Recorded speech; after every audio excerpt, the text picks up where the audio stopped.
പ്രിയപ്പെട്ടവരെ, നമസ്കാരം.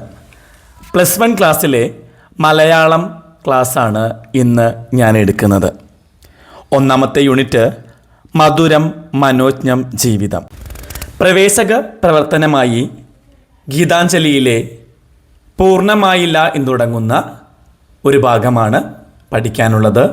തുടർന്ന് സുഗതകുമാരിയുടെ ആശ എന്ന കവിത, കാലൂരിൻ്റെ മരപ്പാവകൾ എന്ന ചെറുകഥ, in thunder lighting and rain എന്ന ഡോക്യുമെൻ്ററി.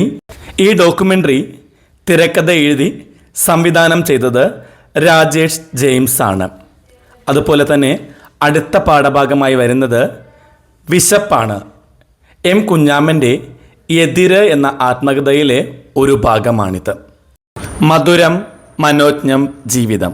പ്രവേശകമായിട്ട് രവീന്ദ്രനാഥ് ടാഗോറിൻ്റെ ഗീതാഞ്ജലിയിലെ പൂർണ്ണമായില്ലെങ്കിലും എന്ന ഭാഗം. രവീന്ദ്രനാഥ ടാഗോർ 1861 മെയ് 7 കൽക്കത്തയിൽ ജനിച്ചു. സാഹിത്യത്തിനുള്ള നോബൽ സമ്മാനം നേടിയ ആദ്യത്തെ ഏഷ്യക്കാരനാണ് രവീന്ദ്രനാഥ് ടാഗോർ. ബംഗാളി കവിയാണ് അദ്ദേഹം. ഗുരുദേവ് എന്ന അപരനാമത്തിൽ അറിയപ്പെടുന്ന രവീന്ദ്രനാഥ് ടാഗോർ ഇന്ത്യൻ സ്വാതന്ത്ര്യ സമരത്തിന് നൽകിയ പ്രധാനപ്പെട്ട സംഭാവന ജനഗണമന എന്ന ദേശീയഗാനത്തിൻ്റെ രചന തന്നെയാണ്. ടാഗോർ നിരവധി നോവലുകൾ, ചെറുകഥകൾ, ഗാന സമാഹാരങ്ങൾ, നൃത്യ നാടകങ്ങൾ, രാഷ്ട്രീയവും വ്യക്തിപരവുമായ ലേഖനങ്ങൾ എന്നിവ എഴുതിയിട്ടുണ്ട്. ഇതിലെല്ലാം കണ്ടിരുന്ന താളമൊത്ത ഭാവഗാന സ്വഭാവമുള്ള വരികളും വാമൊഴിയും പ്രകൃതി മഹാത്മ്യവാദവും തത്വചിന്തയും ഏവരെയും ആകർഷിക്കുന്ന ഒന്നാണ്. ഒരു സാംസ്കാരിക പരിഷ്കർത്താവായിരുന്നു ടാഗോർ. ബംഗ്ലാദേശിൻ്റെ ദേശീയഗാനവും എഴുതിയത് ടാഗോറാണ്. വിശ്വഭാരതി സർവകലാശാല സ്ഥാപിച്ചു. ഇന്ത്യൻ ദേശീയതയെയും സ്വാതന്ത്ര്യ സമരത്തെയും തൻ്റെ രചനകളിലൂടെ ശക്തമായി അദ്ദേഹം സ്വാധീനിച്ചിട്ടുണ്ട്. ജാലിയൻ വാലാബാഗ് കൂട്ടക്കൊലയിൽ പ്രതിഷേധിച്ച് ബ്രിട്ടൻ നൽകിയ നൈറ്റ്ഹുഡ് പദവി അദ്ദേഹം ഉപേക്ഷിച്ചു.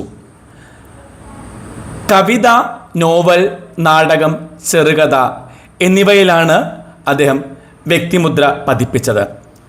ഗീതാഞ്ജലി 1910 അദ്ദേഹം എഴുതിയത്. 1913 സാഹിത്യത്തിനുള്ള നോബൽ സമ്മാനം അദ്ദേഹത്തിന് ലഭിച്ചു. 1941 ഓഗസ്റ്റ് 7 അന്തരിച്ചത്. മഹാകവി ജി ശങ്കരക്കുറുപ്പ് മലയാള സാഹിത്യത്തിലെ എക്കാലത്തെയും മികച്ച കവിയാണ് ജി ശങ്കരക്കുറുപ്പ്. ഇന്ത്യയിലെ പരമോന്നത സാഹിത്യ പുരസ്കാരമായ ആദ്യ ജ്ഞാനപീഠം നേടിയ വ്യക്തിയാണ് ഇദ്ദേഹം. ഓടക്കുഴൽ എന്ന കൃതിക്കാണ് അദ്ദേഹത്തിന് ഈ പുരസ്കാരം ലഭിച്ചത്. സാഹിത്യ അക്കാദമി അധ്യക്ഷനായിരുന്നു. രാജ്യസഭാ അംഗമായും സേവനമനുഷ്ഠിച്ചിട്ടുണ്ട്. 1901 ജൂൺ 3 എറണാകുളം ജില്ലയിലെ കാലടിക്ക് സമീപമുള്ള നായത്തോട് എന്ന ഗ്രാമത്തിലാണ് ജനിച്ചത്. പ്രധാനപ്പെട്ട കൃതികൾ ഓടക്കുഴൽ, സൂര്യകാന്തി, നിമിഷാലാപം, വിശ്വദർശനം, പൂജാപുഷ്പം, ഇടനാഴി എന്നിവ. 1968 പത്മഭൂഷൺ നൽകി രാജ്യം അദ്ദേഹത്തെ ആദരിച്ചിട്ടുണ്ട്. കേന്ദ്ര സാഹിത്യ അക്കാദമി അവാർഡ് വിശ്വദർശനം എന്ന കൃതിക്ക് ലഭിച്ചു. മലയാളം അധ്യാപകനായി ഔദ്യോഗിക ജീവിതം ആരംഭിച്ച ജി ശങ്കരക്കുറുപ്പ് പിന്നീട് മഹാരാജാസ് കോളേജിൽ പ്രൊഫസറായി സേവനമനുഷ്ഠിച്ചിട്ടുണ്ട്. മനോഹരമായ കുട്ടിക്കവിതകളും അദ്ദേഹത്തിൽ നിന്ന് നമുക്ക് ലഭിച്ചിട്ടുണ്ട്. 1978 ഫെബ്രുവരി 2 അന്തരിച്ചു. ഇനി നമുക്ക് പാഠഭാഗം നോക്കാം. പൂർണ്ണമായില്ലെങ്കിലുമീ ജീവിതത്തിൻ്റെ പൂജയെല്ലാം വ്യർത്ഥമായില്ലെന്നറിവു ഞാൻ. പൂർണ്ണമായില്ലെങ്കിലും ഈ ജീവിതത്തിൽ എൻ്റെ പൂജയെല്ലാം വ്യർത്ഥമായില്ലെന്നറിവു ഞാൻ. ഭൗതികമായ അർത്ഥത്തിൽ എൻ്റെ ഈ മനുഷ്യജീവിതം അതിൻ്റെ ലക്ഷ്യങ്ങളിൽ പൂർണ്ണത നേടിയില്ലെങ്കിൽ പോലും ഈശ്വരനെ ലക്ഷ്യമാക്കി ഞാൻ അർപ്പിച്ച പ്രാർത്ഥനകളും സ്നേഹവും പൂജകളും സൽക്കർമ്മങ്ങളും ഒട്ടും തന്നെ വ്യർത്ഥമായിട്ടില്ല, പാഴായിപ്പോയിട്ടില്ല എന്ന് എൻ്റെ ആത്മാവിനറിയാം എന്നാണ് ടാഗോർ നമ്മളോട് പറയുന്നത്. ഭൗതികമായ അർത്ഥത്തിൽ എൻ്റെ ഈ മനുഷ്യജീവിതം അതിൻ്റെ ലക്ഷ്യങ്ങളിൽ പൂർണ്ണത നേടിയില്ലെങ്കിൽ പോലും ഈശ്വരനെ ലക്ഷ്യമാക്കി ഞാൻ അർപ്പിച്ച ആ പ്രാർത്ഥനകളും സ്നേഹവും പൂജകളും സൽക്കർമ്മങ്ങളും ഒട്ടും തന്നെ പാഴായി പോയിട്ടില്ല. ബാഹ്യമായ വിജയമല്ല, ആന്തരികമായ സമർപ്പണമാണ് പ്രധാനം എന്ന തിരിച്ചറിവാണിത്. ജീവിതം പലപ്പോഴും നമുക്ക് അപൂർണമാണെന്ന് തോന്നാം. എന്നാൽ നാം ചെയ്യുന്ന കാര്യങ്ങളോ അനുഭവിക്കുന്ന നിമിഷങ്ങളോ ഒന്നും പാഴായി പോകുന്ന ഒന്നല്ല എന്ന ഒരു വലിയ സത്യം ടാഗോർ ഇവിടെ പങ്കുവെക്കുകയാണ്. ജീവിതം നമുക്ക് അപൂർണമാണെന്ന് തോന്നുന്നുണ്ടെങ്കിലും നമ്മൾ ചെയ്യുന്ന കാര്യങ്ങളോ അനുഭവിക്കുന്ന ഭാരതീയ ദർശനത്തിലെ ഒരു സുപ്രധാനമായിട്ടുള്ള ഒന്നാണ് ഇത്. അപൂർണതയിലെ പൂർണ്ണത, നഷ്ടബോധമില്ലായ്മ, പ്രതീക്ഷയുടെ സംഗീതം എന്നിവയെല്ലാം ഈ ദർശനത്തിൻ്റെ ഭാഗമാണ്. അപൂർണതയിലെ പൂർണ്ണത, നഷ്ടബോധമില്ലായ്മ, പ്രതീക്ഷയുടെ സംഗീതം ഇതെല്ലാം ഈ ദർശനത്തിൻ്റെ ഭാഗമായിട്ടുള്ളതാണ്. എല്ലാ അർത്ഥത്തിലും നോക്കിയാൽ ജീവിതം പൂർണ്ണമായില്ലെങ്കിൽ പോലും നാം നടത്തുന്ന പരിശ്രമങ്ങൾ അല്ലെങ്കിൽ പൂജകൾ വെറുതെയാകുന്നില്ല എന്ന തിരിച്ചറിവാണ് നമുക്ക് വേണ്ടത്. ആ തിരിച്ചറിവാണ് നമ്മെ മുന്നോട്ട് നയിക്കുന്ന പ്രതീക്ഷ.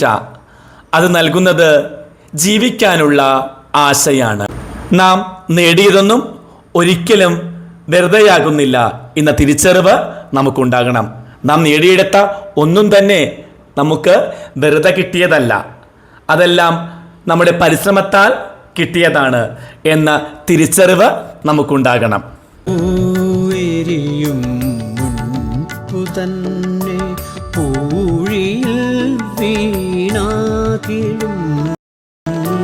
പുഴകൾ മരുവിൽ കുക്കുഴു കുവറ്റി മാഞ്ഞാലും അവ മുഴുവൻ നഷ്ടമായില്ലെന്നറിവു ഞാൻ. ഇവിടെ കവി പ്രകൃതിയിലെ രണ്ട് മനോഹരമായ ഉദാഹരണങ്ങളാണ് പറയുന്നത്. ഒരു പൂമുട്ട് വിരിഞ്ഞ് പൂർണ്ണമായ പൂവായി മാറുന്നതിന് മുമ്പ് തന്നെ മണ്ണിൽ അത് വീണ് നശിച്ചേക്കാം. പ്രകൃതിയെ സന്തോഷമാക്കാനായി ഒഴുകുന്ന പുഴകൾ മരുഭൂമിയിലെ വരൾച്ചയിൽപ്പെട്ട് കടലിലെത്തുന്നതിന് മുമ്പ് തന്നെ ഒഴുക്ക് നിലച്ച് വറ്റി ഇല്ലാതെയായും പോകാം. പ്രകൃതിയെ സന്തോഷമാക്കുന്നവരാണ് അല്ലെങ്കിൽ മനോഹരമാക്കുന്നവരാണ് ആ പുഴകൾ. ആ പുഴകൾ മരുഭൂമിയിലെ വരൾച്ചയിൽപ്പെട്ട് അത് കടലിലേക്ക് എത്തിച്ചേരേണ്ടതാണ്. ആ എത്തിച്ചേരുന്നതിന് മുമ്പ് തന്നെ ഒഴുക്ക് നിലച്ച് വറ്റി ഇല്ലാതെയായി പോകും. എന്നാൽ ആ പൂമൊട്ടിൻ്റെ വസന്തവും ആ പുഴയുടെ ദാഹം തീർക്കാനുള്ള ആഗ്രഹവും പ്രപഞ്ചത്തിൽ നിന്ന് പൂർണ്ണമായി നഷ്ടപ്പെട്ടു പോയിട്ടില്ല എന്ന് ടാഗോർ ഉറപ്പിച്ച് പറയുകയാണ്. ആ പൂമൊട്ടിൻ്റെ വസന്തവും ആ പുഴയുടെ ദാഹം തീർക്കാനുള്ള ആഗ്രഹവും പ്രപഞ്ചത്തിൽ നിന്ന് അല്ലെങ്കിൽ പ്രകൃതിയിൽ നിന്ന് പൂർണ്ണമായി നഷ്ടപ്പെട്ടു പോയിട്ടില്ല. അവയുടെ പരിശ്രമങ്ങൾ ഈശ്വര സമഷ്ടം വിലമതിക്കാനാവാത്ത ഒന്നാണ്. താൽക്കാലികമായ തകർച്ചകൾ ഒന്നിൻ്റെയും ശാശ്വതമായിട്ടുള്ള അവസാനമല്ല. ചില സമയങ്ങളിൽ നമുക്ക് ചില നഷ്ടങ്ങളൊക്കെ ഉണ്ടായേക്കാം, പക്ഷേ അതൊരിക്കലും ശാശ്വതമായിട്ടുള്ള അവസാനമായിരിക്കുകയില്ല. ജീവിതത്തിൻ പിന്നിലിട്ടു പോന്നതൊന്നുമേ ആ വിഫലമായി പോയില്ലെന്നറിയ മനുഷ്യൻ്റെ ആത്മീയമായ അന്വേഷണങ്ങളും ഈശ്വരനോടുള്ള പ്രണയപൂർണമായ സമർപ്പണവുമാണ് ഗീതാഞ്ജലിയിലെ വരികളുടെ ജീവൻ എന്നത്. എൻ്റെ ഈ ജീവിതയാത്രയിൽ ഞാൻ പിന്നിട്ടു പോന്ന അല്ലെങ്കിൽ കഴിഞ്ഞു പോയ അനുഭവങ്ങളോ പരാജയങ്ങളോ പാതി വഴിയിൽ ഉപേക്ഷിക്കേണ്ടി വന്ന ആഗ്രഹങ്ങളോ ഒന്നും തന്നെ നിഷ്ഫലമായി പോയിട്ടില്ല. എൻ്റെ ജീവിതയാത്രയിൽ ഞാൻ പിന്നിട്ട് പോന്ന അനുഭവങ്ങൾ പരാജയങ്ങൾ പൂർണ്ണമായി തീരാത്ത എൻ്റെ ആഗ്രഹങ്ങൾ ഒന്നും തന്നെ നിഷ്ഫലമായി പോകാത്ത ഒന്ന് തന്നെയാണ്. നമ്മൾ വിചാരിക്കുന്ന നഷ്ടങ്ങളും പരാജയങ്ങളും പോലും ജീവിതത്തെ പാകപ്പെടുത്തുന്ന വലിയൊരു സത്യത്തിൻ്റെ ഭാഗമാണ്. നമ്മൾ വിചാരിക്കുന്ന നഷ്ടങ്ങളും പരാജയങ്ങളും പോലും ജീവിതത്തെ പാകപ്പെടുത്തുന്ന വലിയൊരു സത്യത്തിൻ്റെ ഭാഗമാണ്. ഭൗതികമായ നഷ്ടങ്ങളിൽ തളർന്നു പോകുന്ന മനുഷ്യന് വലിയൊരു ആശ്വാസവും പ്രത്യാശയും നൽകുന്നതാണ് ഈ കാവ്യഭാഗം. മഹാകവി ജി ശങ്കരക്കുറുപ്പ് ലളിതവും മനോഹരവുമായ വിവർത്തനമാണ് ടാഗോറിൻ്റെ ഈ കവിതയ്ക്ക് നടത്തിയിരിക്കുന്നത്. ടാഗോറിൻ്റെ ആശയത്തിൻ്റെ തീവ്രത ഒട്ടും ചോർന്നു പോകാതെ മലയാളികളിലേക്ക് എത്തിക്കാനായി അദ്ദേഹത്തിന് കഴിഞ്ഞിട്ടുണ്ട്. ജീവിതത്തിൽ പൂർണ്ണത നേടാൻ കഴിയാത്തതിലുള്ള സങ്കടമല്ല, മറിച്ച് ചെയ്ത കാര്യങ്ങളിലുള്ള ധന്യതയാണ് ടാഗോർ ഇവിടെ പങ്കുവെക്കുന്നത്. ഒരു പ്രത്യാശയുടെ ദർശനമെന്ന് പറയാം ഇതിനെ. സാധാരണ മനുഷ്യർ പരാജയങ്ങളെയോ അപൂർണതകളെയോ കണ്ട് നിരാശപ്പെടുമ്പോൾ കവി അതിനെ പ്രപഞ്ചത്തിൻ്റെ വലിയൊരു ക്രമത്തിൻ്റെ ഭാഗമായി കാണുകയാണ്. വ്യർത്ഥമായില്ലെന്നറിവു ഞാൻ എന്ന ആവർത്തിച്ചുള്ള പ്രഖ്യാപനം മനുഷ്യന് നൽകുന്ന ആത്മവിശ്വാസം ചെറുതൊന്നുമല്ല. ഇവിടെ വ്യർത്ഥമായില്ലെന്നറിവു ഞാൻ എന്ന് ആവർത്തിച്ച് കവി പ്രഖ്യാപിക്കുകയാണ്. ഈ പ്രഖ്യാപനം മനുഷ്യന് നൽകുന്ന ആത്മവിശ്വാസം ചെറുതൊന്നുമല്ല. തൻ്റെ ദർശനം വ്യക്തമാക്കാൻ കവി ഉപയോഗിച്ചിരിക്കുന്ന പ്രതീകങ്ങൾ വളരെ മനോഹരമായിട്ടുള്ളവയാണ്. വിരിയാത്ത പൂമൊട്ട് എന്നത് ചെറുപ്രായത്തിൽ നഷ്ടപ്പെട്ടു പോകുന്ന ജീവനുകളെയോ ലക്ഷ്യത്തിലെത്താത്ത ആഗ്രഹങ്ങളെയോ ആണ് സൂചിപ്പിക്കുന്നത്. വിരിയാത്ത പൂമൊട്ട് എന്നത് നഷ്ടപ്പെട്ടു പോകുന്ന ജീവനുകൾ, ചെറുപ്രായത്തിലെ തന്നെ നഷ്ടപ്പെട്ടു പോകുന്ന ജീവനുകളെയോ ലക്ഷ്യത്തിലെത്താത്ത ആഗ്രഹങ്ങളെയോ സൂചിപ്പിക്കുന്നു. മരുഭൂമിയിൽ വറ്റുന്ന പുഴ എന്നത് ലക്ഷ്യസ്ഥാനത്ത് എത്തുന്നതിന് മുമ്പ് പരാജയപ്പെട്ടു പോകുന്ന വലിയ പരിശ്രമങ്ങളുടെ പ്രതീകമാണ്. ലക്ഷ്യസ്ഥാനത്ത് എത്തുന്നതിന് മുമ്പ് തന്നെ പരാജയപ്പെട്ടു പോകുന്ന വലിയ പരിശ്രമങ്ങളുടെ പ്രതീകമാണ് മരുഭൂമിയിൽ വറ്റുന്ന പുഴ എന്നത്.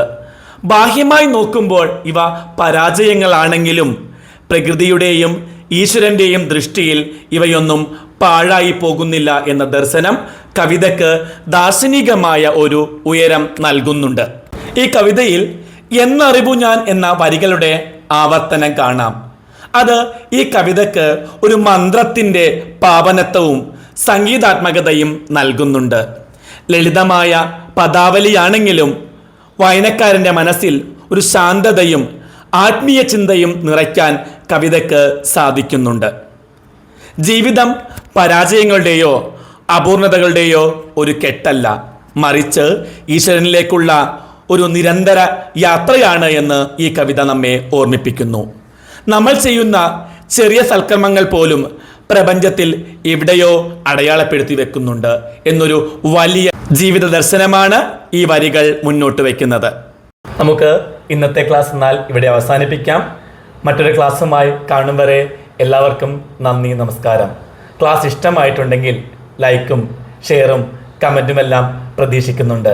ശ്രീ VK ശശിധരൻ്റെ ആലാപനമാണ് ഞാൻ ക്ലാസ്സിനായി ഉപയോഗിച്ചിരിക്കുന്നത്.